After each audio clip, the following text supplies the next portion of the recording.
Hi friends, welcome to Frantic Mama's Homeschool Classroom Tour. We wanted to show you what our homeschool really looks like.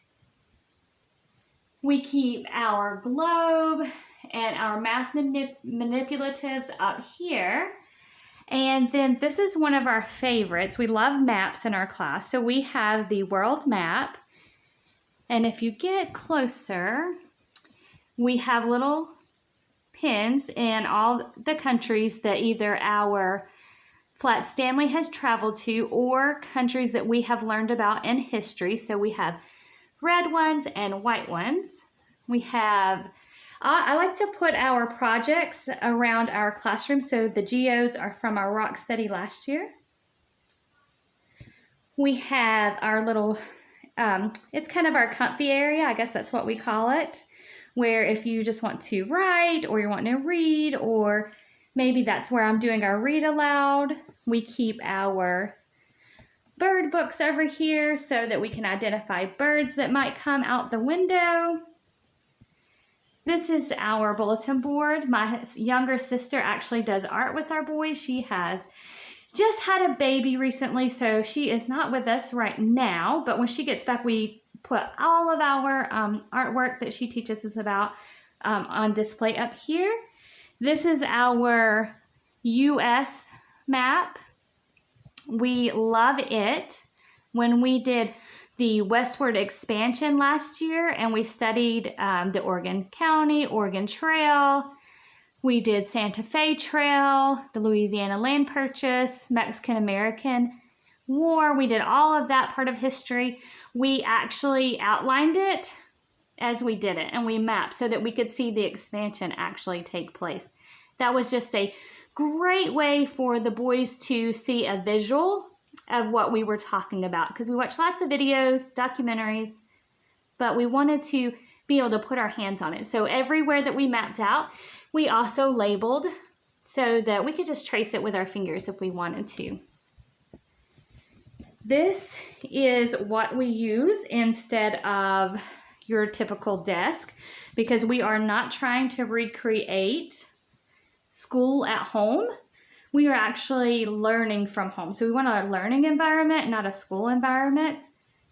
So we found that this table and the chairs really works well for us because it just makes us feel more connected. It's more like community. The boys have plenty of room to spread out. Sometimes they, like right now at the beginning of the year, they start out at the end of the table, but at the beginning of the year, but at the end of the year, they will be on the long edge of the table because they'll have quite a bit more work than they have now. We keep all of our library books in a basket, along with our monthly highlight subscription. We keep those, and they look through the highlights magazines when they have some time in between courses and stuff. And so then we have puzzles. The puzzles and the coloring books are actually what we use when we have read aloud time so that they can do something constructive as they are listening. We have lots of games, and we keep more games up here because every single morning, the first 30 minutes of our morning, we play a game, and we put all of it in all of the games, we have them written down, and we draw them out of a hat, and we play whatever game. The top section is our experiments. We have lots of science experiment material. Second section is some of our previous read aloud books, hope to read aloud books, and our curriculum. Then we have our basket. It has some different things that we might do for our morning basket. Maybe a little bit of art history, some character training, those type things, and my lesson plans. My lesson plans are very simple to follow. I write it down for every day, and I just turn to it when it's time. We also have their baskets. There is one for each of them, and their assignments are in there. This is where we keep all our notebooks and our journals. We have more math manipulatives down below, and I always keep National Geographic on hand, some old ones in case we need to, do a little bit of research. Maybe that's not on the internet. It's important that children know how to research without it being always online. So this is our reading. We call it our reading room. So this whole room used to be my daughter's bedroom, and she got married and moved out. So we transformed it into our classroom, and then we changed the walk-in closet into a reading room. And we do have a BB gun in the background because sometimes we practice target shooting. And the top shelf is for my oldest son, and the second is for the youngest. And that's just where they come in here and they can pick their book and they read. It's nice and comfy and cozy. The whole wall is covered with a chalkboard, as you can see. So a lot of times with my son that has ADHD, we have our bean bags, so they sit on those.